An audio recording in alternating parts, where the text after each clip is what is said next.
The Dead Pair Podcast is brought to you by Elite Shotgun. They stand behind you. It's fueled by Fiocchi. Welcome to the Dead Pair Podcast. Coming in hot with everything you want to hear about sporting clays. Ben Hustway. Each short Hawaiian person would have to fight 14 kangaroos. Let's get Anthony on the phone. You're making a big mistake, okay? Yeah.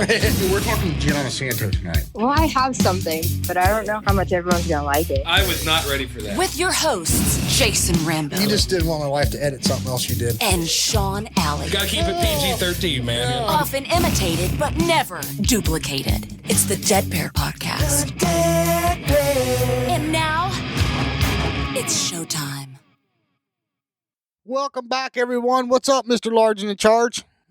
Jason, it's hot up here. Oh, wow. It's hot. It's really hot. Us northern, pale-skinned, chubby guys, we don't do so well with this heat. I know now that you're down there in Florida, you're used to it. But hell, buddy, it's hot. Yeah, I remember being up there in Ohio and talking about moving down here. You're like, oh, you're not going to be able to take that heat. It's cooler here than it is there. I know. Well, so glutton for punishment. Well, Sean Alley, I hope you're enjoying a fine Taconic distillery tonight. I certainly am. I've got the Duchess Private Reserve is what I'm sipping on right now. Very nice. I'm enjoying the maple myself. Everybody grab themselves a Taconic distillery. We got a big show for you tonight. We got Michael Hampton Jr. along with Mark Baltazar coming on, or at least I think he's supposed to join us. And then we've got a really cool guest, Mr. Clayton Nance is going to join us. Sean, before we get started on that, we have a tourney talk to get to. Absolutely. Here we go. It's Tourney Talk. Brought to you by Score Chaser. All right, California State Championship, June 19th through the 22nd, 2025. That's at LA Clays. That will open for registration on July 22nd, so by the time you guys hear this, should be open. And then the U.S. Open for 2025 will be at Providence Hill, April 28th through May 5th. Open for registration on July 25th. So once again, by the time this comes out, guys, this should be up or very near up being open. Awesome. Speaking about the time this comes out, when everybody's listening to this, the very next day, Friday, Saturday, and Sunday, I will be live from the U.S. Open. Unfortunately, the old work ball and chain has got Sean Alley held back. But we're going to have some special guests, some shooters, some interviews, and of course some live action from the Make or Break shoot-off on Friday and Saturday night. And then anything from the U.S. Open shoot-off lives we'll have for you on Sunday. We will have a Vimeo link. Look for that up on social media. You'll be able to go right to the link and watch it, on your TV, your phone, your iPad, whatever you want to watch it on. And moving into next year, Sean and I need to talk about this. I don't know, Sean, if we're going to have a podcast the same week that we do the live stuff, because of traveling and, all that stuff going on, getting it released. I'm going to hazard a guess that we won't, but you do what you want to do. So look at this, ladies and gentlemen. The man avoids work at all costs. So, no, just kidding. But no, we'll have more information on that as the time comes. We don't even know which shoots for sure yet. We're still in the process of putting that schedule together. But everyone that's listening, if you're a club or a coach or of a club or coach, tell them to get signed up on our clubs and coaches page. We are going to have some club and coach highlights coming out here very, very soon. Starting to do some recordings with them in the near future. Sean Alley, what else is going on, man? What am I forgetting to tell everyone? Well, let's remind everybody, Ohio State's coming up. So, guys, it's not too late to register. That's a nice big shoot. Hopefully, we can see quite a few people out here. I know I didn't look at it here recently, but I think it's well up over 500 people at this point. So, if you're shooting at the U.S. Open and you see Jason out there, it wouldn't be too bad of a trip just to come on over. Shoot the next week in Ohio State. Over $30,000 in prize money. We got a raffle tickets for guns and a golf cart with a trailer. I mean, there's bourbon tasting, cigar rolling. Jason, it's got everything, buddy. Plus, don't forget, the show of guns, which is the C word for the Make a Break on Saturday night. That's going to be huge. So come on over and join us. Speaking of joining us, the Dead Pair Blast at Vero Beach, December, Sean, help me out, 5th through the 8th. I believe it's the dates, or 4th through the 8th, one of those. Hey, everyone, we have a little special announcement. We've been working very closely with Vero to try and tighten down some of the registration fees, and they have lowered it. So get signed up. It's a little less expensive now. And, we've got Fiocchi going to sponsor the Longbird, provide ammo plus $500 extra back towards the purse. Taconic Distillery is going to be there in full force for the night of the dinner. Cocktail. For the cocktail hour. So come join us. I'm telling you, man, you guys will have a blast. I know it's hard right now. Sean's complaining how hot it is. But when it hits December up north, it's a no-brainer, man. Palm trees and sand and going and busting some birds and having fun is an easy sale, right? Absolutely. Absolutely. So, Sean, we got to get going. It's time. Mr. Hampton is waiting on us to call. So let's get him on the phone. The Dead Pair. All right, everyone. Very honored, very privileged to have Mr. Michael Hampton Jr. and Mr. Mark Baltazar joining us. What's up, gentlemen? How are you guys? Good evening, Gus. Doing great. Glad to have you back again, guys. Well, Michael, I want to start right in. I got a few questions for you. A big topic of discussion in the industry is target difficulty. The pros want bigger targets, and the ETHU Masters guys or ETHU AA guys are, they kind of don't want as big a. What's your personal thoughts? What's your take on this? We'll start with you, Michael. Yeah, my personal thoughts are, it depends on the club, depends on the shoot and the venue of what you're trying to do. Majority, we're all used to the big shoots, the regionals, U.S. Open, Nationals, World English, World Fit Test. Obviously, those targets can be a little bit more difficult, but we want our regular clubs on their day in, day out, because there's going to be new shooters there. There's the B's and the C's, D's and E shooters, kids and ladies that are getting started.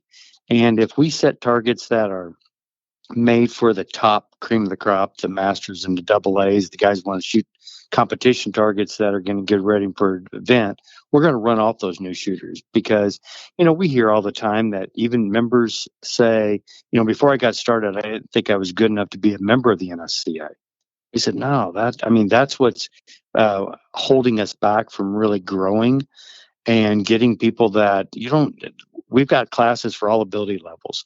And we need to set targets for that. There needs to be some of those targets that are the separators that will keep everybody from breaking hundreds, because we don't want to be a game of trap and skeet where it's got to be perfection. But we also want targets that the new shooters are going to break good scores, they're going to have fun, and they want to come back, because that's where our real true growth is going to happen.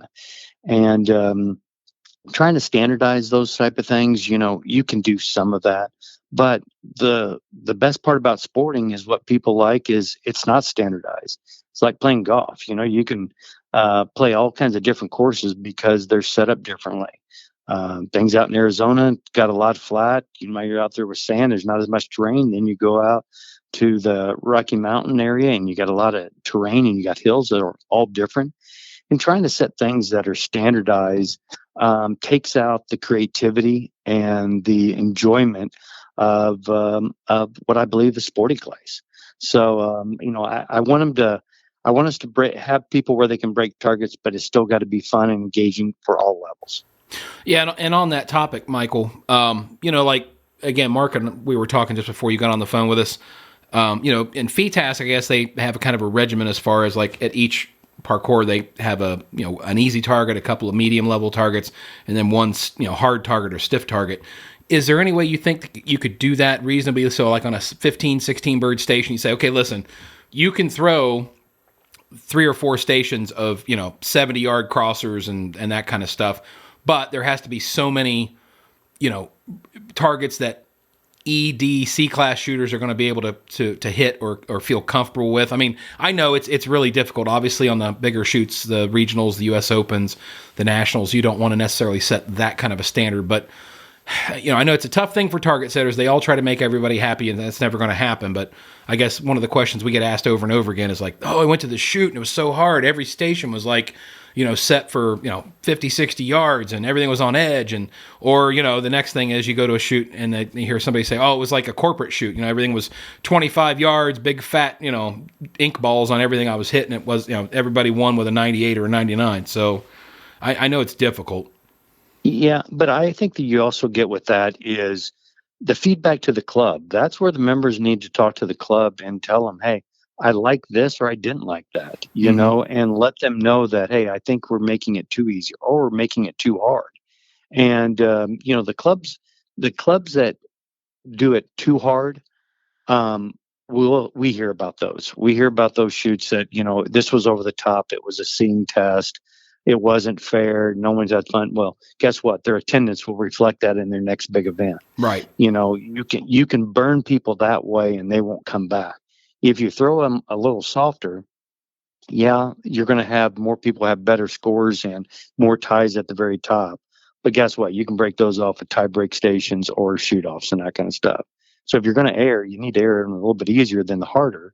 But you've got to keep those our soon to be pro class guys and the other top shooters also happy with making it enough challenge that you do have a few of those targets out there that do separate them out. But if it's really up to the shoot management and the target setters to have a plan when they go out there and what they do and how they implement that. And then the shooters give them feedback if they did a good job or a bad job. Mark, you're a masterclass shooter and you've shot all over the world. What's your opinion on this? What's your take on it? Well, the biggest comment I have is, when I first started shooting, I shot local tournaments and then I went to a big one and went, oh my gosh, what did I walk into? But I was excited as hell to move up to the next level. But there's people just like that on the whole spectrum of ability. So what might be one person's hard is another person's, easy. So which hard are we working toward? When I set a target, which easy and which hard? I think, a long time ago, there was a club in Florida and they posted sort of this plan that they do so that everybody would have fun. One target was good that almost everybody could break, and the other one might be a little bit hard or very hard. But the goal is that anybody could walk out getting at least a 50. Is that acceptable? It is for me, So I think it's hard to determine what's hard and what's not hard to each shooter. But when we get up to those level of like the top 7, they need to be up there. And people need to know walking in, they're going to be that way. Right. Sean mentioned, we've got a ton of emails, and a lot of the common theme was standardizing or regulating some of the targets. Is this anything that the EC has looked at in the past as far as proposing a rule change to that? No, and I don't think we ever will. It goes back to that point, like what's the standard? Yeah. What level are we going to set the standard to? Even with that, what is a mid target? What's a hard target? Anthony set targets at the World English that were less than 35 yards away, and George Stigweed walked away with a 0. Was that hard? Yep, I agree. Yep. That is definitely a tough thing to do. So, hey, listen, switching gears a little bit, Michael, you've got some Hall of Fame announcements. Yeah, we're excited this year. Going into the shooters category, we have Ashley Alexander, which used to be formerly Halfley. She's a 3-time national ladies champion, 10 times All-American. She's been on the USA Sporting Clay team many years, won U.S. Opens and that. So we're excited to be inducting her this year at the Hall of Fame in the shooter. And in our DuPont Service Award winner, we've got Bruce Herring. Some of the people back in the day remember Bruce running the Southern Illinois College program that was introducing gun club management, game management, to college students. Some of the best people in our sport right now in the industry came from that. Jeff Oakes from Flint Oak was one of the first recipients of the graduating from Bruce's program. Robert Crow, Nick Arnold from White Flyer, Hannah Thomas from Briley, Amy Crow. There's tons and tons of range owners that are run through that program, and we're happy to be bringing Bruce into our Hall of Fame under the DuPont Service Awards. So hopefully anybody that's coming to Nationals on Thursday night, October 4th, come up to the Hilton Hill Country and come and help us welcome these two people to our Hall of Fame. And Michael, if an NSCA member wanted to nominate someone next year for the Hall of Fame, can you tell our listeners a little bit how that's done? I don't think enough people understand the process. Yes, we have a Hall of Fame committee made up of past recipients in the Shooters and the DuPont Service Award. Neil Chadwick is the chairman of that committee. We figured that who's going to protect the shield better than people that already have the shield. And you can go online, and there is a downloadable form that you can fill out to nominate people. We keep them in the hopper for 3 years. And this committee will review them, review their credentials. Glenn Mosley also works with people when they're trying to find out some historical stuff on the people to help them fill those nomination forms out. But any member can nominate any member for the shooter category, the DuPont Service Award, or the Hill Adams, which is, we don't have everybody going this year, but that's the one for the youth and bringing youth shooters and youth programs involved in our game. So, but yeah, anybody can do that at any time. And we normally do it, the nomination is normally done sometime in May. So we'll be taking nominations anytime now. And as I said, anybody that's been nominated in the past stays in for 3 years. Gotcha. On another note, we had some notes here about the pro squad at Nationals. Michael, Mark, which one of you guys would like to address that? Mark, do you, well, I'll start off with it and then I'll let Mark fill in the gap. Mark has been instrumental in, along with a few of the other EC members, Anthony Matarese, Tim Miles, Brett Seibert, and a few, on helping us grow this pro squad. But I think it might have been one of Mark's ideas is to have an auction to where we, at this year's U.S. Open, which will be in a few weeks at Northbrook, Nikki Bowers will be drawing the names and filling up our squads of the men's and women's. But we'll be leaving one spot open that will be auctioned off, where anybody that wants to come and shoot with a pro squad can online bid on it. And all the money that's raised, it's a 100% tax deductible donation. All the money that's raised will be split. 50% of the proceeds go towards supporting the USA Sporting Clay Team Fund, and the other 50% goes back into the prize money into the men and women's section. So if you want to be guaranteed a spot on the last rotation to shoot with the top shooters in our game, make sure you start looking online right after the U.S. Open. Under the National Championship, you'll be able to click online and be able to bid and try to get a spot and shoot with our great shooters. Cool. Mark, anything to add to that? I would just add that, some of these squads go to pretty high numbers. And that's a great experience. It's a once-in-a-lifetime experience to shoot with 4 of the pros for all 4 days. It's really an amazing experience, and I urge everybody to take a look at it and jump in on the bidding. You will learn a lot, and you will see what it's like to be right in the action. Yeah, I mean, as someone that's covered the pro squad over the last couple of years, I can tell you that it's pretty exhilarating just watching. I can only imagine getting to shoot with these guys, guys and gals. I mean, what an opportunity for somebody if they wanted to bid on that. Yeah, it gives an opportunity that most people never get to shoot with the best people. And you never know, you might be on the squad with somebody that could be this year's national champion. That'd be cool. 3 days, you were shooting shoulder to shoulder right next to them and watching what they're doing. So it's a great opportunity to really, as Mark said, get right up in the mix of it and see what it's like. And watch history being made, Yeah, I even saw last year, like, some of the pros on the squads were giving this, winning bidder tips on their shooting. Just your game will improve. Even if they don't give you a tip, your game will improve just seeing how they approach every target and being that close to it. Oh, heck yeah. Absolutely. Well, guys, 2 more quick topics here to touch on. Classification reminders. Michael, you want to touch on that one? Yes, I want to remind everybody that this year, come January 1st, we have had a rule change on sub-gauge classification that, and like as I said, this is January 1st, 2025, that your sub-gauge class will be only one class lower than your 12-gauge class. And it will, as you move up in 12-gauge, your sub-gauge class will move up. But you will be able to, if your ability level and you shoot sub-gauge and you gain punches, you could be up in the same class or a class higher. But the minimum separation between anybody and between their 12-gauge and sub-gauge class will be one class.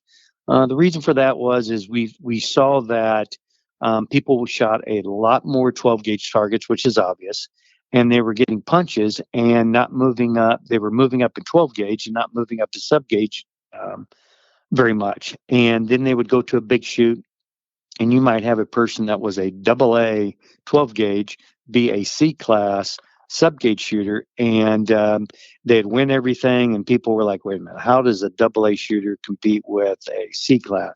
Well, they just bumped their way up. So in 2025, the EC reviewed this. Then we sent it out to the national delegates. They vote on it. So you'll see that change starting in 2025, which will hopefully help kind of monitor that situation and help make it better for everybody and make it more fair. And also as a reminder that in 2025 at our big U.S. Open, our championship tour events, U.S. Open, regionals, and nationals, we'll have our pro class back, and E class will be removed starting January 1, 2025. There'll be no more E class. Everybody in E will be moved up to D class. Excellent. And I'll do a little promo for nationals. What Michael's really saying is this is the year to sign up for sub gauge at nationals, because this is the last year that the loophole is going to be available to you. Gotcha. All right, and then last but not least, 3 clubs hosting the World Cup FITASC in 2025. You want to give a shout out to those people? Yeah, we just we sent out the bids to all of our clubs to see who is interested in hosting World Cup events. There's 3 of them. There's the North American, the U.S. Grand Prix, and the American Grand Prix. We had we probably had 6 or 7 clubs submit bids for each one of those, and the EC reviewed them, and we did a vote. And the North American FITASC Championship will be going to M&M in New Jersey in May. The U.S. Grand Prix will be held at Providence Hill in Mississippi in June. And the American Grand Prix will be at Eagles Nest in Ohio. We're waiting on them to finalize their date. We should have that in the next day or 2. And all of that will get posted up online, the NSCA website. Looky there, Sean. You get to see my smiling face back in Ohio again next year for Eagles Nest. No, I'm going to just have Dan block you from that one.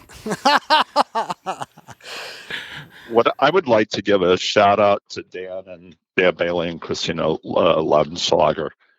They are FITASC fanatics. They do amazing target setting and a beautiful piece of property. And this is going to be a national showcase for them. And I think it's really going to open a lot of eyes to their club. Really beautiful. They've invested a lot of money and time to make it a great, great place. I think this is going to be one of the shoots that people talk about like they did at Pat Leski's shoots, where he never hold the shoot, and everybody's still talking about it 10 years later. I think the Eagle Nest is going to do the same. I agree with you, Mark. Yeah. It's a great place to go shoot, and we're very blessed to have it in our backyard. Well, gentlemen, this has been awesome. Really appreciate this NSCA Corner on this episode. Look forward to having you guys back next month. I know we've got a Nationals preview coming up in September, so looking forward to that. Any closing thoughts from either one of you? Well, I want to thank you guys for what you're doing, and remind everybody, please follow us on the NSCA on our social media, our Facebook and Instagram pages to find out more information on what's going on. And if you forget what he just said, you can always go to our website. The banner is right up there for the NSCA. You can click on that, and it'll take you right to the NSCA website. So, heck yeah. Michael, Mark, thank you both very much. We appreciate you spending some time with us this evening. Thank you guys for what you do. Thanks a lot, guys. All right, we'll see you guys. Thanks. The Dead Pair. All right, this is the cat that I have caught up with over the last year on the circuit, and I've had a ton of fun and conversation. I think everybody's going to enjoy this. Welcome to the show, Clayton Nance. How are you, sir? Hey, guys. Man, I'm doing good. How about yourself? Clayton, we're doing well, man. Awesome to have you on the show finally. I know that you and Jason have been talking, trying to get this arranged, and glad we're able to finally make it happen. Yeah, man. I really appreciate the invite. Well, listen, Clayton, this is the hard part for me because I know all about you. But for those that don't, tell our listeners a little of your background, like where you're from and, how you got started in this crazy game. Yeah, so born and raised in Texas, San Antonio, actually. And then currently, I've spent my adult life out in West Texas in the Abilene area. Okay.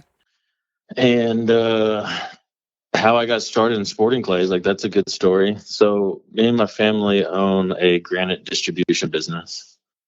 And one of my clients had invited me to a charity shootout in Lubbock, Texas. My dad had a little bit of skeet background, like late 80s, early 90s. Yeah. Get an invite to a charity shoot, went and did that and had a blast, man. And just, instant, just hooked, like we've seen thousands of people get attached to this game. And so it just started off as a thing that we kind of did during the week.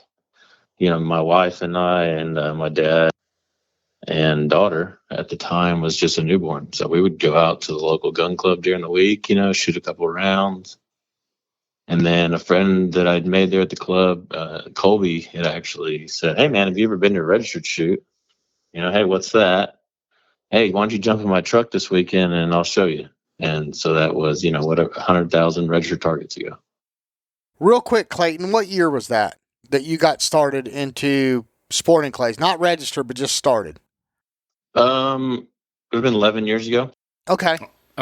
Well, Clayton, when I was doing a little bit of research on you, because I don't know you as well as Jason does, I was reading through your biography there, and it says that you were able to go from E-class all the way up to master class in like 8 months. Is that right? Yeah, I think it was a little shy of 8 months. And when I said I got hooked, I was hooked. Yeah. Well, that's obvious.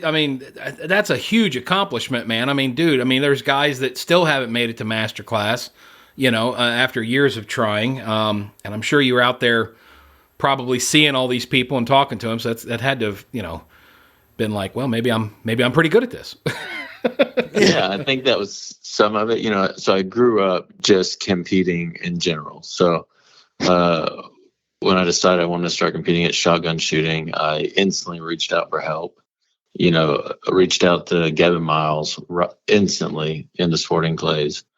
So that always helps, right? Starting off with good instruction.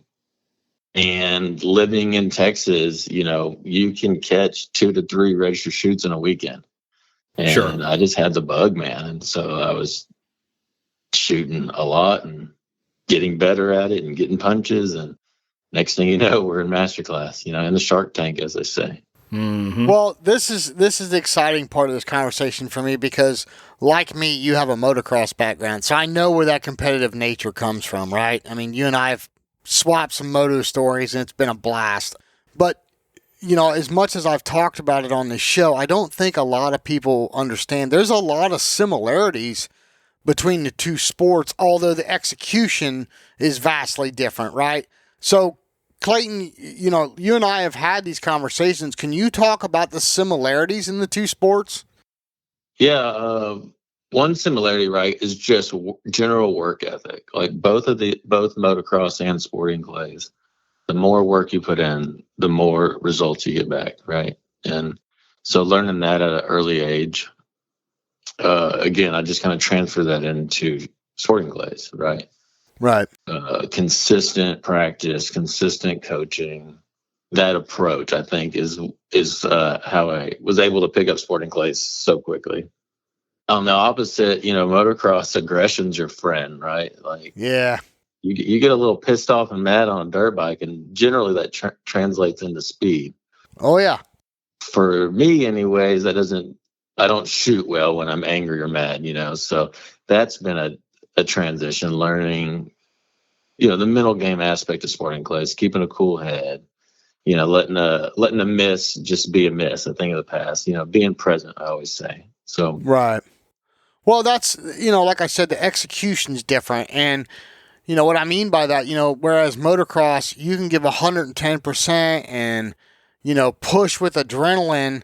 But as we all know, that doesn't work in sporting clays. Talk a little bit about that because you still ride.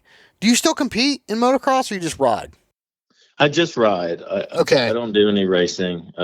I'm just the old guy that shows up at the now and then. I've been there. So, but no, talk about that because you've kind of had to learn to flip switch, right? Where you and I have, again, had these conversations where good shooting comes from a very calm state of mind and And competing in motocross, I mean, having that adrenaline, getting mad and fired up and twisting the throttle is probably going to equal a win for you. So talk about that transition, because a lot of people can probably, even though they haven't raced motocross, they can probably understand through other sports that they've played how the adrenaline and the giving 110% is the way to win, whereas you got to kind of tone that way down for sporting clays. So talk about your transition in that. Yeah, it's a tough transition, that's for sure. And just being new at sporting clays and having to figure out that didn't work, right? Doing something wrong a dozen times until figuring, hey, this aggression thing doesn't work in this. Like the madder I get, it just spirals on me, and I just shoot even worse. And now I'm even more mad, right? Yeah. It's a slippery slope. Yeah, once you start getting pissed off and mad, it just seems like you shoot consistently worse. Typically, that's been my experience. Yeah, we've all been there and done that, right? Oh, yeah. Oh, yeah. Oh, yeah. Yeah, so just learning, even now, fast forward 10 years. In fact, I was giving a student instruction last night at the gun club, and, you can be aggressive on a target, but being physically soft, right? So physically neutral, but mentally aggressive, and more so even aggressive with the visual, right? That's very well said. I like that. Yeah, I agree 110%. So learning on what targets you do need to be aggressive, but maybe just aggressive with your eyes and still neutral, calm body position. Got to have that zen-like state, right? Yeah, not squeezing the forearm off the end of the gun. Right. If your body's tensed up, you're not moving on time. Right. Right. And so yeah, that's, I think, part of what the love for sporting clays is learning that stuff and being in those positions. And sometimes you win, sometimes you lose, but as long as we're learning along the journey, then I think it's good. It's a fun sport. Well, I know that you and Jason would probably swap motocross stories all night if we let this happen, but this is more of a sporting clays podcast than it is a motocross podcast. So I want to go back. It's an everyday struggle for me, Sean. Have you met my co-host? And go, all right, it's a weekend. Am I going to ride my dirt bike or shoot my shotgun? What are we doing today? Choices. Merca. Sometimes we try to pull off both. Yeah, right? Well, I tell you what, I want to circle back because I know that you said initially you had started off with Gebben doing some coaching. Who else has helped you along the way? And are you currently using a coach now? Yeah, so I'll kind of go through the list of people that I've taken at least a single lesson from, Mm-hmm. So yeah, Gebben right off the beginning. Gebben and Tim Miles were great friends, especially introduction to the sport. They really took me in and taught me a lot of do's and don'ts. And I've done a lesson with Dan Carlisle, which was cool and interesting. Everybody knows Dan's probably great, arguably the greatest coach to ever do it, right? If you look at his resume and the students that he's taught. And then Jeff Foster was a huge person for me, just being local here in Texas. So Jeff lived in Austin, and as much as working with Gebben was great, it's just getting schedules, Tucson, Abilene, back and forth wasn't easy, And so I linked up with Jeff Foster, and Jeff Foster was my coach for probably 3 to 4 years, pretty steady. We traveled to majors together, shot together, during the week and all that kind of stuff. And then Jeff Foster got terminally ill and ended up passing from a brain tumor. And since then, I've just kind of done my own thing for the most part. I reach out consistently to my buddy Corey Cruz and I. Corey and I get together for regular lessons here and there. And I've worked with Anthony Matarese some as well. Gotcha. Well, we get asked all the time from listeners, it's like, who should I go have a lesson with? I guess, and hopefully you'll agree with me. I mean, in reality, you have to go have a lesson with somebody to realize what kind of a coach they are, right? I mean, because you can't know that until you actually go out in the field with them. 100%. So much of a lesson is just communicating knowledge back and forth, right? Yeah. And if you don't get along with that personality, or the two of you just don't mesh or speak the same lingo, then it's just, it's hard to get that information passed on to the student. Yeah. So much of giving a lesson is sometimes you're giving the same information, but 10 different ways, just trying to get it to stick, right? That light bulb to go off for the student. Gotcha.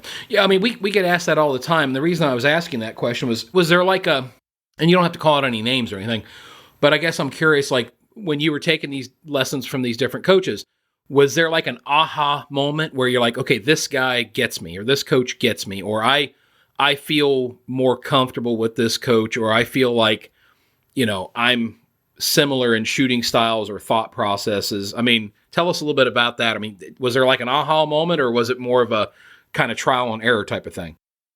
I think with the three big names, that I've worked with, being Kevin, Anthony, and Corey, I would say that there's aha moments with every single one of them, right? Mm-hmm. And I've just kind of taken pieces from people that I've learned from along the way and put it into my program, Okay. And then life has changed a lot too. In 10 years for me, my life's changed quite a bit. And so the challenges have changed a little bit. First few years of sporting, I'm trying to learn technique, get the target library, get out to these majors and get those experiences. And then just all the questions that come along with those experiences, right? Right.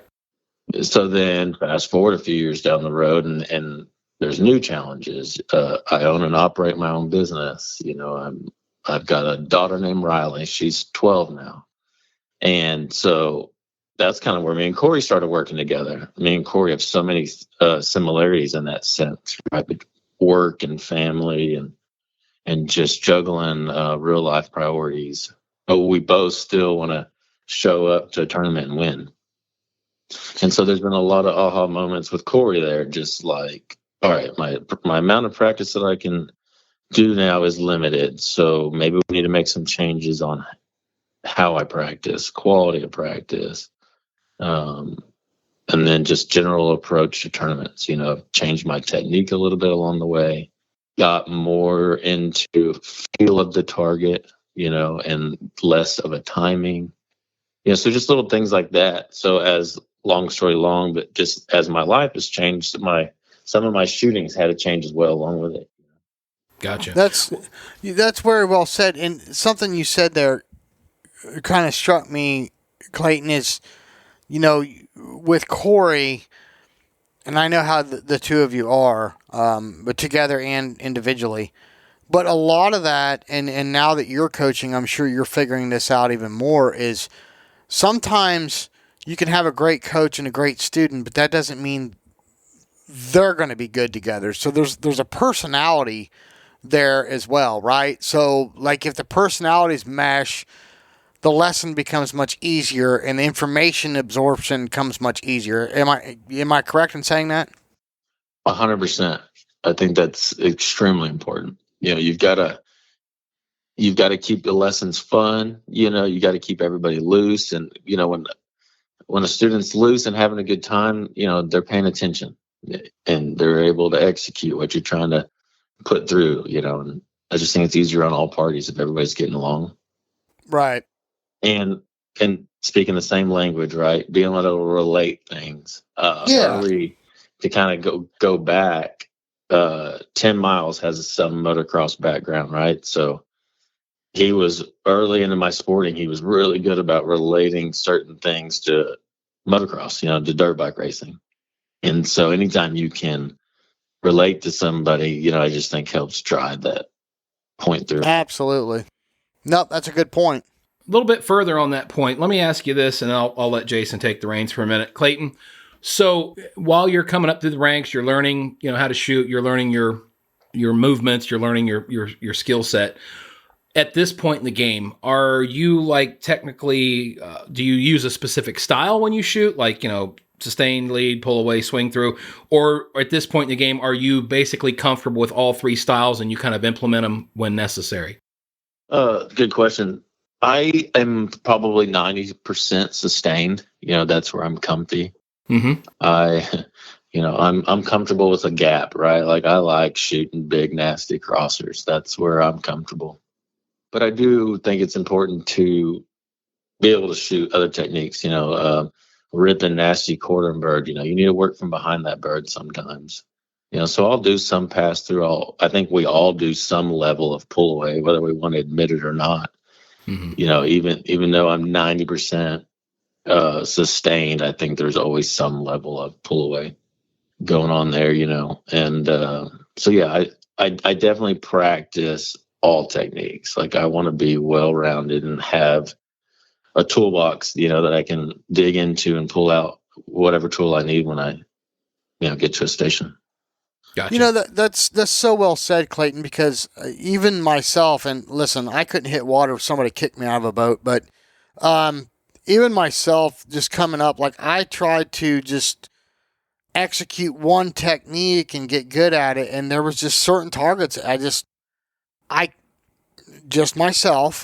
could not execute this, one move on that target. In other words, if I was sustained lead, if it was a real fast quartering shot that I had to take, in order to have time on a second bird on a true pair or something, I mean, sometimes sustained lead isn't the way, or maybe follow through is the way to execute.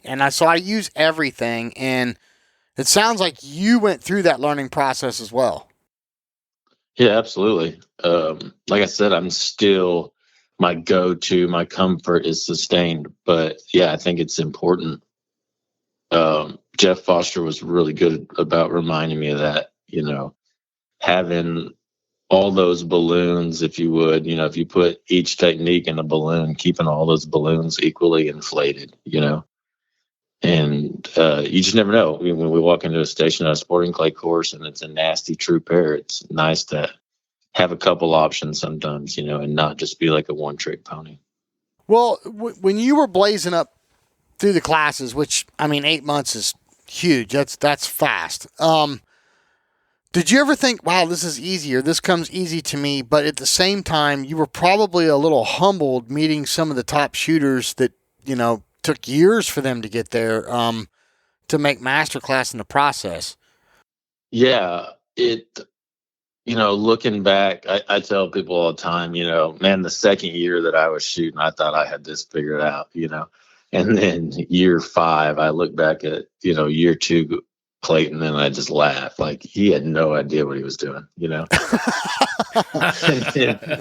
and then just being, year 11 or what it is now, and just, looking back at, and even 3 years ago, year 7, I just laugh, so I think we're always learning, and the sport's constantly evolving. And man, look at the scores these days, right? Like, everybody's just getting so good. And yeah, just in the decade that I've been in this sport, I've seen, you used to be able to shoot a 94, 95 and like, you better hang around. You might be in a shoot off or have a chance to win, and it seems like it doesn't matter how hard the course is now. If you're not 97 or better, you're down the list, Mm-hmm. Yeah, that's the dark side of the sport, I guess, is the beloved masters class, and I don't mean to keep picking on this topic or this subject, but it seems like, wow, I made it, I'm at the top. Well, you may be in the top class, but yeah, you still got a big ladder you got to climb. So, let me ask. What a cool sport we have, right? Like, it just shows how hard our sport is that no single person just goes out and dominates it, right? Right. Yeah, well, except for maybe Brandon. Brandon's done a pretty good job lately for it. Yes. Yes, he has. Yeah. He's making it look easy right now, yeah. Another cool thing that you and I have in common is Atlas Traps. You shoot for Atlas on the pro team. Can you tell us all how that came about? Yeah, through Randy Wright and Able Ammo. So I had my first big sponsorship was with Able Ammo. And again, growing up a motocross kid, my dad being a salesman, my dad was sales manager and had his own business all my childhood, right? So I was very fortunate to have a dad that would drive me around the motocross tracks growing up, but I had to listen to all his sales calls, all the way to the track, all the way home. Yeah. Which was a blessing, but at the time it drove me nuts, right? But so just learning and owning my own business, to seeing that sponsorship isn't a one-way street, right? A lot of people think that, hey, I want to be sponsored by this guy, and he's just going to give me a bunch of free ammo, and I don't have to do anything in return. So me having that background, I've grown my relationship with Abels tremendously, and it's a, great two-sided deal, right? We're both benefiting from it. And so Scott Manspeaker, the owner of Atlas, had reached out to Jeremy, who worked at Abels at the time, and was just like, hey, I'm thinking about adding another athlete to our pro team. Is there anybody that you could suggest? And so Jeremy put in a good word for me. Me and Scott hit it off. Again, Scott's got a motocross background, so we got to talk dirt bikes, and he sent me out a couple machines, right? I was real honest with him, like, hey, Scott, I'm not familiar with the Atlas stuff. Why don't you send me a couple machines? Let me mess with them for a while. I'll put them through the ringer, and let's see what we can learn, Let's just see where the relationship goes from there. Well, be careful there now. When you say Scott has a motocross background, he's a sea rider, so let's not anybody think that, Oh, here we go. Oh, boy. I'm going to get a phone. When this airs, do you understand the phone call I'm going to get, Clayton? I'm going to keep Scott on my good side. I'm just going to, Scott's my dude, so. Yeah, that's all right. I'm texting him right now. I'm letting him know what Jason said. Love you, Scott. Yeah, see the partner I got here. But anyway, that's very well said about sponsorship being a two-way street. And, I tell people all the time, Sean and we're very fortunate, very blessed to have the sponsors we have in this podcast. But we try or strive very hard to give our sponsors, 10 to 15 times the return on their investment. And I know Scott's very proud of you because you've done that for him. And not only through your shooting, but, promoting Atlas. And so for somebody to get I tell people all the time, just because you got a handful of chokes and a barrel sticker doesn't mean you made it. It's right. And to get a very good sponsor like Atlas, it had to be a proud moment for you, but it probably added a little bit of pressure at the same time, right? Yeah, it is. It's a responsibility, and I don't take those sponsorship opportunities lightly, right? If I'm going to take somebody's time and money, then I want to give them that return. Yeah. And I am limited on time. Like I am, so, and that's part of it, that struggle.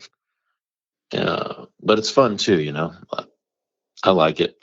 It's, sometimes I just add stress, and I think it's because I like it too hectic. If I ever get bored, I don't know what I'd do.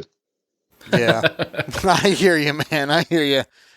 I'm very fortunate. Every one of my sponsors I have are companies that, I use the product first. My relationship with Abels was because I was there buying ammo, and that relationship grew.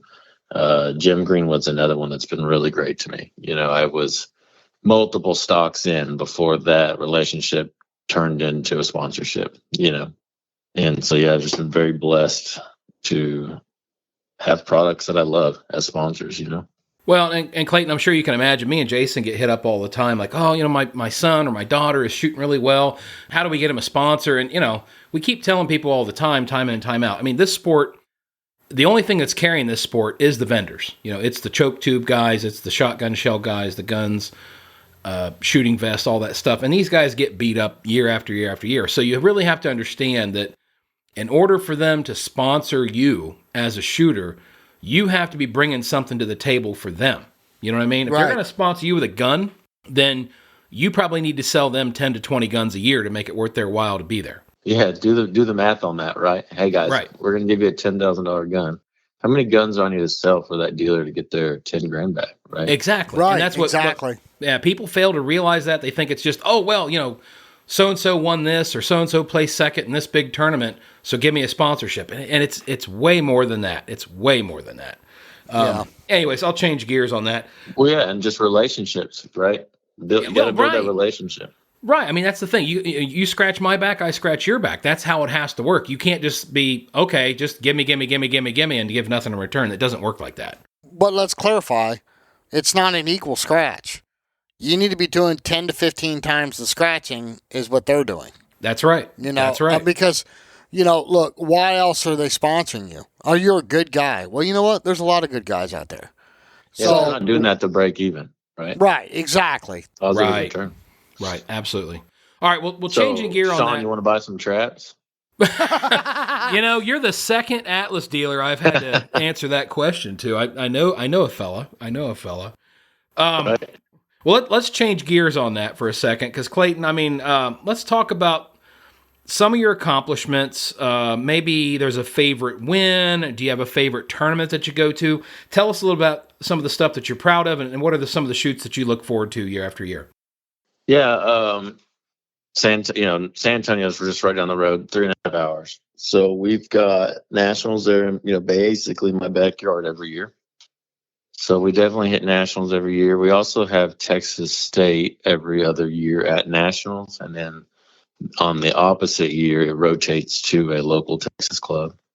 So we've got those, and then just all the majors, U.S. Open, any of the worlds that are local. I haven't done any worlds overseas yet, just the stuff that, it's come to the U.S. And then just the regionals, those are addicting, right? Like, I'm as addicted to those as I think as everybody else. They're great shoots to attend. They're great shoots to attend.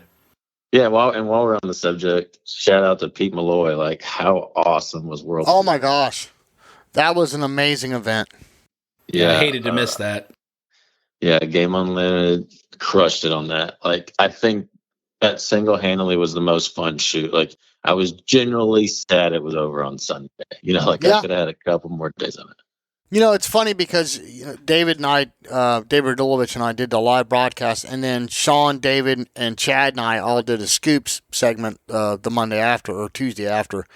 Yeah, I listened to that last night, actually. Yeah, and we were all talking about, like, how sad we were that it was over. It was like, wow, this sucks. We got to go home. And I was just out of the hospital, so I was lucky to be standing, let alone, sucking air. You look like walking death, buddy. I felt like walking death. But at the same time, I was as much as I was looking forward to going home and resting, and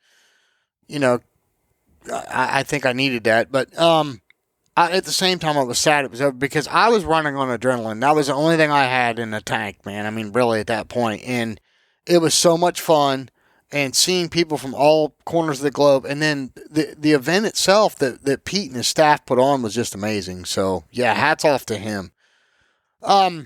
Y'all too, man. Y'all's broadcast, the Saturday night thing was so much fun. Would love to see that. Now you're not just saying that because you were involved in that, right, Clayton? No. I mean, that was probably the highlight. Fortunately, if I wouldn't have lost in the make or break, I wouldn't have time to sit in there with you guys. So it's kind of a that was a tough make or break. It was, man. It was a good one. And just so everybody knows, just clarify, I beat David Radulovich 36-28. So let's just get that. Right now in stone. So, oh boy, Clayton, switching gears again, you're coaching now. Talk about that for a minute. And you know what? Give yourself a selfish plug, man. If somebody's looking for a lesson, they're down in South Texas, how do they get a hold of you? Yeah, hit me up on social. Just Clayton Nance on Facebook, Instagram. And to be honest, I am pretty selective on my coaching, just because I'm so limited on time. But I do have, I enjoy working with young kids that are getting into the sport. And And I've got a wide variety. Like I've got a student right now that I work with regularly that's 49 and a student that's 16, so it's, I enjoy turning the light bulb on for people. I think, that's really fun to see somebody just get hooked to the game like we all have, and then to just want to learn the ins and outs. Well, Clayton, when you say you're selective, though, I mean, are you like, is it the personality of the person, or is it like you want to do more advanced shooters, or do you want to do more, beginning shooters, or what are you looking for in a student? Both. Selective mainly just because I only have so much time. I would love to have 20 students that I taught, regularly. It doesn't pay as good as a granite business, believe it or not.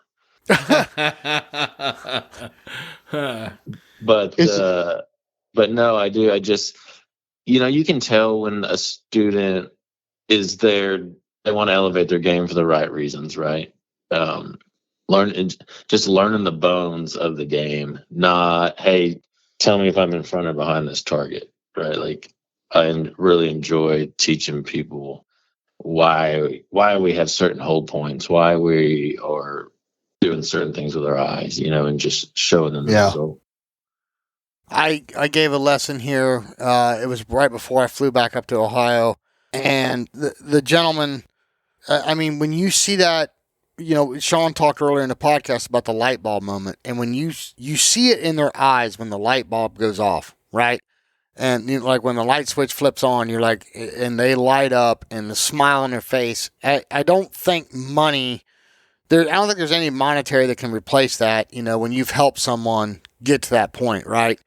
And I only work with beginning shooters because, well, I'm no one to be teaching anybody my level or higher. So, but when you help that beginning shooter and they start smacking a target they've been frustrated with and struggled with, it's really gratifying. And it is. It's so much fun. They'll turn to you and go like, or that you finally get the keyword right. You've tried to drive something home 8 different ways and it finally sticks, and they're like, oh, why didn't you say that earlier? I've been saying the same thing for 30 minutes, You just never know, like trying to relate it to them I've got a kid who's 16, and anytime you can relate stuff to either girls or driving a car, it seems to really help him relate it to his shooting, Imagine that. Yeah, right. With you and I, it's grabbing a gear on a 250F, right? So, yeah, exactly. But Clayton, I know you listen to the show. You and I have talked a bunch, and you know all about our rapid fire. You want to do that with us? Yeah, sure. Let's give it a shot. All right. Let's start with your gun. What's the make and model? I shoot a Beretta DT11 EE-LL. And 32-inch barrel? I have 32-inch barrel. Ported? No ports. Man, I can't do it. It's too messy. Okay. Another question we've been asked to include in this is your point of impact. Do you like it 60-40, 70-30, 50-50? How do you like it? I set my gun up. If I'm just max cheek pressure, I'm perfectly 50-50. Now, I don't necessarily shoot that way. Like, I'm not a hard cheek pressure, hard mount shooter. So I pull the trigger typically 60-40. Okay. Obviously, screw-in chokes, right? Do you have a brand that you stick to? Yes, sir. I've got screw-in Mueller chokes. Okay. And what's your constriction? I shoot the U3, which is 22 thousandths. Wow, you're tight. Yeah. I know Able Ammo helps you out. What is your shell of choice? I shoot the 1 ounce 1300 7.5 for Nagi Gold. Ooh, 7.5 or 8s? 7.5. Okay, and your glasses? Peeless. Ear protection? Cheap Peak Foamies. Really? Well, we need to hook you up with the girls at over at Auto Pro. I think you'll be happy. Give that a try. Yes, I'm telling you, dude. I was just like you. I'm like, I don't want to hear any background noise. And then when I went to the Sound Gear Phantoms from Auto Pro, I can't even shoot without them now. It's like I don't want to even shoot. I know you're a vest guy, not a shell bag. What brand of vest you wear? Shoot the Moon. Shoot the Moon. And you've been with them for quite a while, right? I have. Yeah, they've taken real good care of me for several years now. Okay. And then, Sean, are we on to what's in your bag, or did I miss something on the regular rapid fire? Well, you didn't ask about the stock, but I know he mentioned about Greenwood stocks earlier on, so we yeah, maybe that's why I didn't think about that. So I know Jim Greenwood, you got a custom stock, right? Greenwood custom stock, yes, sir. Okay. And now, what's in your bag? You know what we're looking for here. We're looking for the rarity, right? The lucky rabbit's foot, or, something odd in your bag. I know you got to carry something goofy, dude. Come on, you're a motocross guy. Something goofy. Like, this isn't necessarily goofy, right? But I wear contact lenses, so I make sure I got spare contacts in my bag at all times.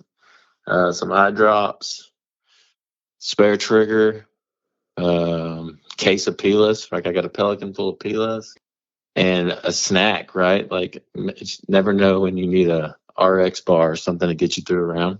That's right. Hell yeah. I like it. But yeah, I can't think of anything goofy or silly. Rain gear. I keep like a lightweight set of rain gear in my bag at all times. Little pro tip, like even if you get chilly, you can use it as a windbreaker, right? Like, yeah, I like it. Yeah, if you were at the Nationals last year, you had to bring crab boat rain gear, like on Deadliest Catch. Hip waders and, chest waders. So, well, Clayton, exactly, are we leaving anything out? I mean, it seems like we've touched on a lot of stuff, and I know you've mentioned a few of your sponsors, but I'm sure there's a few that you'd like to thank if you've forgotten anybody. Oh man, I think we covered my sponsors. Yeah, Bornagi's, Able Ammo's been good. Again, Shoot the Moon helps me out. Jim Greenwood, can't thank him enough. Scott at Atlas, right? Everybody at Atlas has just been amazing to work with, and very thankful for those guys, and just have the opportunity to represent them has been great. It's been a blessing. What else we can talk about, man? What's next? Well, I got something for you. I'm going to tease you a little bit. You didn't know this. So Abilene Clay Sports is right down the road from you, right? That's your home club.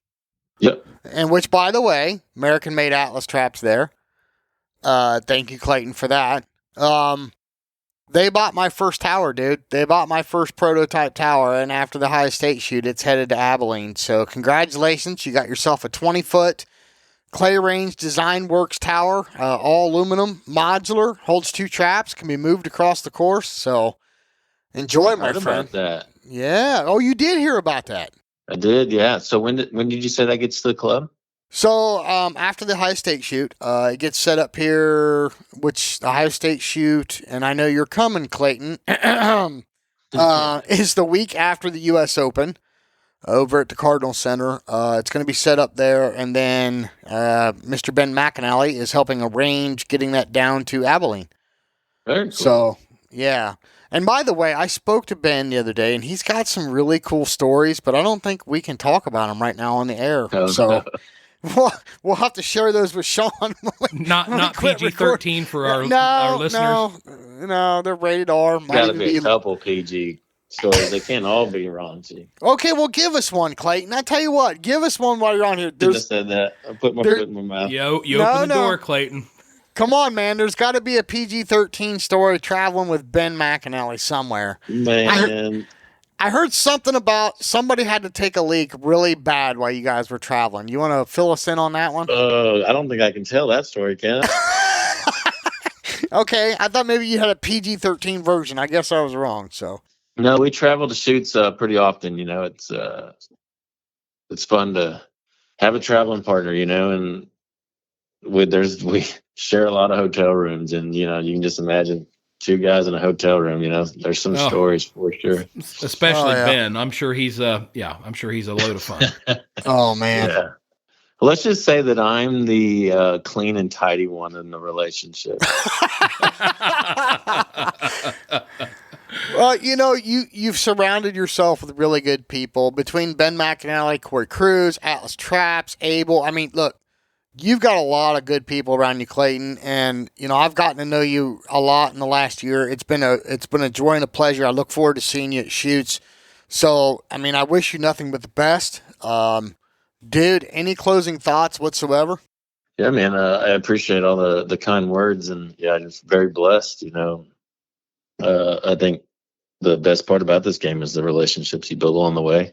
Absolutely. Amen. It's an interesting game, right? Like your squad mates or your competition, but yet I've never had a squad that didn't want everybody in that squad to be successful, Right. And coming from, again, a motorsports background where you wanted to kill the guy next to you. I mean, we would listen. I can level with you on that, and I don't mean to interrupt you, Clayton. I want you to continue, but we would kill the guy next to us over a $5 plastic trophy. Oh, right? sure. Like Clayton, I love you to death, dude. But if we come into the first corner and you're side by side with me, I'm putting you in the cheap seats, dude. That's. And then we can be buddies after, And then we can go to the next station in Sporting Clays, and you and I are going to help each other out. Isn't that weird? It is very weird. I tell all my friends, I mean, that's one of the things that I touch on the Sporting Clays when people outside looking in, they're like, you raced, I used to drag race and I raced motorcycles and now you shoot shotguns. Like, isn't that boring? And I get it. Watching Sporting Clays can be kind of boring, but the relationships and the camaraderie that the sport has is just huge. Absolutely. Yep, it is. And we preach it week after week on this show. Yeah. We just got to make sure it stays that way, right? Like, right on. Right on. Absolutely. Help everybody. And I think it's working. Yeah. Again, look how good everybody's getting quick. Oh, it's amazing. It really is. I wish there was a rule where you could just like put up $500 and stay in AA forever, because I would be that guy. So, like seriously, I want to stay in AA forever. But unfortunately, I've dipped my toes into the deep water, and there's sharks circling the boat right now. So big shark. Well, Clayton, listen. I have the solution for that, right? Like I do think that our class system is broken. I can't tell you how many friends I've had get to master class and then just kind of fizzle away from the sport, Yeah. Because it does. It takes a big level of sacrifice to continue and get to the top of that master class, even on a low level, Absolutely. And that's one thing that Ben and I discuss constantly is like, man, how do we keep those guys around the sport, Well, us three numbnuts here are 3 of 30,000 that have tried to figure that out, and everybody's trying to find that magic pill or that magic answer, and I just don't think there is one. I mean, I think it's going to come through a series of small changes, and God bless the EC, the Executive Council and the NSCA. At least they're trying. They are trying something, and as long as they can, as long as they continue to try, I think we'll get there. I think we eventually will. But here we go again with motocross similarities. If you look at Sporting Clays came to our shores in the early to mid 80s, right? And really didn't gain traction until the 90s. So if you look at the age of the sport in the country and where motocross was at that age, it's funny to see the transitions and the things that happen and how many similarities there are to it. And people are going to hate me for keep comparing motocross to Sporting Clays, but I was going to apologize for everybody. But you know what I mean, Clayton. I mean, you and I have had this conversation over and over. The similarities are just shocking. Absolutely. And but the AMA, which is American Motorcycle Association, and Feld and all the promoters have done a really good job of perfecting the sport, and now look where it's at.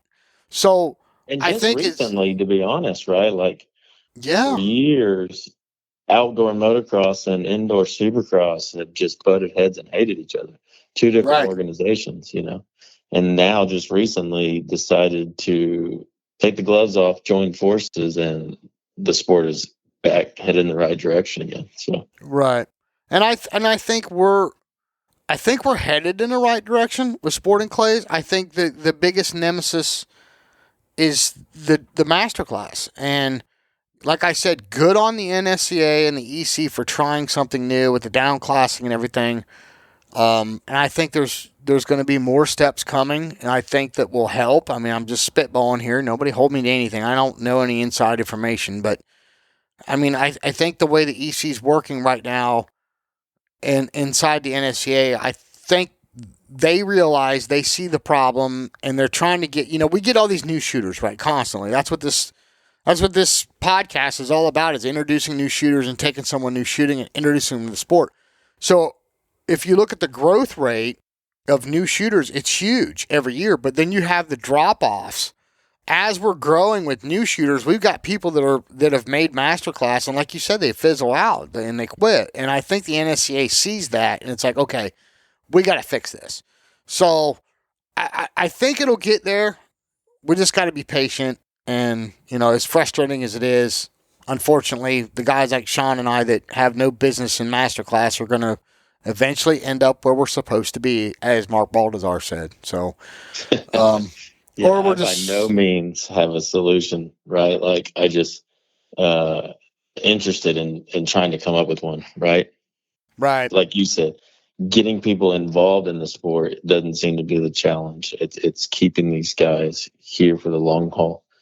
Yeah. But we're missing. Yeah, I'm kind of a rare breed, right? Like, how many 36-year-olds do you know shooting sporting clays? There's not a lot of us. Most of the people at 36 are just starting to dabble back into sport from when they were, an amazing youth shooter, and then they went off to college and had a family and started a career, and the purse strings were cut, and they're just now starting to dabble back into it. And for you to be hardcore into it for the last 11 years, good on you, man. We love hearing it. Yeah, I get asked a lot, how old am I? Just because I think I do kind of fill a void there that you don't see very often in our sport. Jason, circling around, I just had a thought. I know there's a big difference between sporting clays and motocross. Typically after a sporting clays event, you don't have a chance of winding up in a halo. This is true. Okay, next subject. So. The injuries are very different. Yeah. Well, we can have broken bones the rest of the night. Oh my gosh. No, we don't need to. And it's with motocross, it's not if you get hurt, it's when and how bad. I mean, seriously, that's just the way it is. And that's the one blessing of our sport is, and this is my favorite example, is SCTP. You have 8 to 18-year-olds that shoot over a week, fire over 1 million rounds, and not one kid leaves with a Band-Aid. You can't even show me a high school football game where that happens, right, Clayton? So that's the blessing of our sport. Statistically, it's the safest sport in the world. And another cool thing about this sport is you can do it like from 9 to 99, right? Yes. Even if you do have to step away from the sport for a little bit to make time for your family or whatever, like, you can always come back. Your eyes might not be as sharp as they used to be or whatever, but man, some of the 9-year-old guys that I get squatted with, they're having the most fun. Oh yeah, absolutely.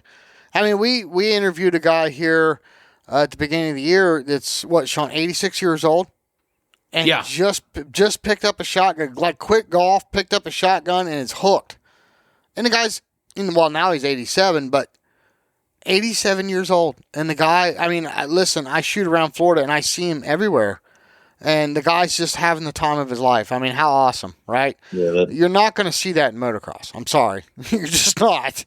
So, but... I'm not joking when I say I'm the old guy at the track. Like, 36 years old at the motocross track. I am the old guy, for sure. Yeah, I remember when I was racing, they had the 40-plus class. Yeah. And I would walk out of the pits and look on the track, and I'm like, are we watching this right now? I mean, what is happening? I mean, are these guys out of first gear? I mean, and they thought they were just flying, So, yeah, and here I am at 51 thinking, oh, God, I couldn't imagine throwing a leg over a bike right now. So, but Clayton, no, seriously, man, this has been awesome. Love catching up with you. I'm going to see you at the U.S. Open here. Next question. Sean, you going to make it? I will not be able to make that one, buddy. Just too much happening, and with me being on the OSCA board this year, I've got the Ohio State shoot the following week, so it's just too much of a commitment to try to take that many days off the week of, and then the week after. I wish I could, man. Jason's got the life; he can just do what he wants. Oh yeah, I got the life. Yeah. What about Travis Mears' South Central Regional coming up? Y'all gonna make that one? No, I don't think either one of us are going to make that one. No, we'll be at Nationals. We'll be at the Dead Pair Blast. I don't know if there's any other big shoots down in Florida, Jason. Are you planning on going to this year? Well, I'll be at all the Florida Swing for sure. But that doesn't start till January. Yeah, that's next year. I'm just talking about this year. So yeah, while we're picking, Clayton, you are coming to the Dead Pair Blast the first week of December, right? Man, I heard about that last night. So let me look into it. Will you send me info on it? And I'll try to make it for sure. Absolutely. You know, dude, it's $100 back to class in the main. I mean, come on. And it's Florida in December? Right? Tough sell. Right? Vero Yeah, Beach. sounds pretty good. Yeah. No, You can even talk the family into coming to that one. There you go. I like it, dude. I like it. No, so Taconic Distillery is sponsoring the cocktail hour. And Fiocchi Ammo is providing all the ammo plus $500 additional to purse for the Longbird shoot. We've got $100 back to class in the main, $50 back to class in the VTask, $25 back to class in the 5-stand super sporting and prelim. So, I mean, dude, there's big money on the line. So come on down and join us, man. And Sean and I are setting all the targets, so you get to laugh at the dumb stuff we create. So, but no, it's going to be a great time. They've got that beautiful new clubhouse. They're going to do a big charcuterie board for dinner on Saturday night. Dude, I'm serious. It's going to be awesome. You'll love it. You'll have a great time. Taconic's going to be there doing a cocktail hour, bourbon tasting, all that fun stuff. It's definitely going to be one not to miss. You have bourbon. Yeah, right? Yeah, there you go. So, another thing we can enjoy that we can't in motocross, right? So that's it. Can I plug a shoot too? Yeah, absolutely. So my church, Beltway Park Church, is hosting a shoot the opening weekend of Nationals. So the October the 19th in Brownwood, Texas. So you're about 2.5 hours just north of National Gun Club. Okay. $5,000 to win, pays all the way down to $5,000 for 5th place. Wow. Should be a pretty cool shoot. So if anybody's coming down Nationals, y'all want to come a couple days early. Like I said, it's $5,000 to win. So beautiful brand new clubhouse, beautiful terrain. It's a really neat club. So that'd be a good warm up. It would be a great warm up. Yeah. Yeah, absolutely. That's kind of the intention, right? Get a couple guys that come down early to Nationals, get a good warm up, have some real pressure. Gonna be a top 5 super final format. I know you boys love super finals. Oh yeah. Oh yeah. So it should be a lot of fun, and we're just gonna have like a bunch of door prizes, and so it's called the Gary Morrison Scotty Lindley Memorial Clay Shoot. Okay. They're both members of the church that were shotgun enthusiasts, so they're just hosting this shoot in honor of those members. Well, I know you've probably already got a hotel picked out, so I'm bunking with you. I'm serious, dude. I want to come early. I want to do this. That'd be awesome. Would love to have you. Awesome. And then, in fact, I live about 45 minutes from the club. So there you go. I like it. So barbecue at Clayton's house, Sean. That's it. There we go. I'll put you up in the ranch house. Don't tease me with a good time. So, well, Clayton, this has been awesome, man. Seriously, I loved having you on. I knew this was going to be a good conversation. I know how busy you are. You and I talked the other day, and I appreciate you taking some time out of your day to spend with us, man. And come see us at the U.S. Open, or see me anyway at U.S. Open. Going to be doing live broadcasts Friday, Saturday, Sunday night. So come join us, man. Love to have you in the booth again. Yeah, I love it, man. Thanks to both of y'all for the opportunity, and we'll talk to you soon. Yeah, it's been awesome, Clayton. Thank you. Have a good evening, boys. All right, bye-bye. Yeah. Clayton Nance, Sean Alley. Great guy. Great conversation. Oh, yeah. Can't wait to talk to him down at Nationals. Dude, I'm telling you, he's I've gotten to know him over the last year. What an amazing individual. Anybody in South Texas that's looking for lessons, can't go wrong. Speaking of Texas, Sean Alley, we have the NSCA giveaway for the main event at this year's Nationals. We have the winner. We do. Okay, so let's start with this.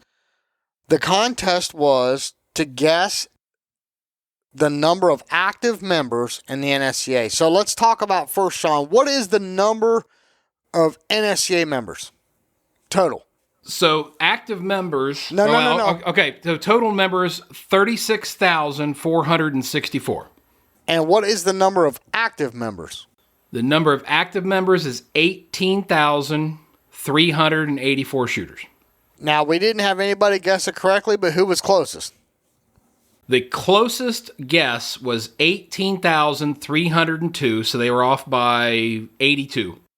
And that was to Tyler and Mary Walker, so I'm not sure who actually submitted that guess on our Facebook page, but you guys are the winner. I just sent them a message through Messenger on Facebook, and they won the free pass to the main event at the Nationals this year.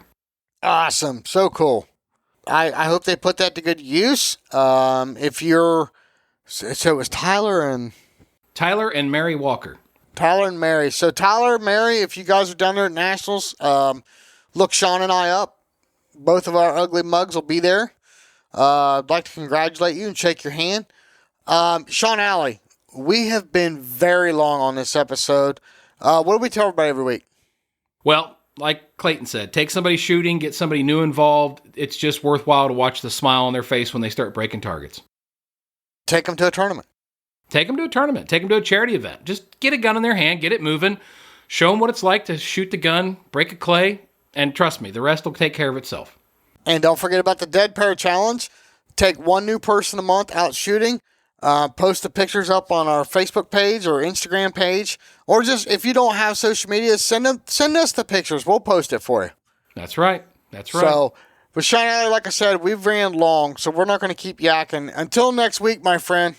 Can't wait to see y'all back here on the Dead Pair Podcast. We'll see you next time on the Dead Pair Podcast. The Dead Pair. The Dead Pair Podcast is brought to you by Elite Shotguns and Vero Beach Clay Shooting Sports and is fueled by Fiocchi USA. The Dead Pair theme song was written, arranged, and produced by Toby Tomplay. Big thanks to the following sponsors: RE Ranger, Odo Pro Technologies, Rhino Chokes, Dawn Grant, Score Chaser, Taconic Distillery, and Atlas Trap Company.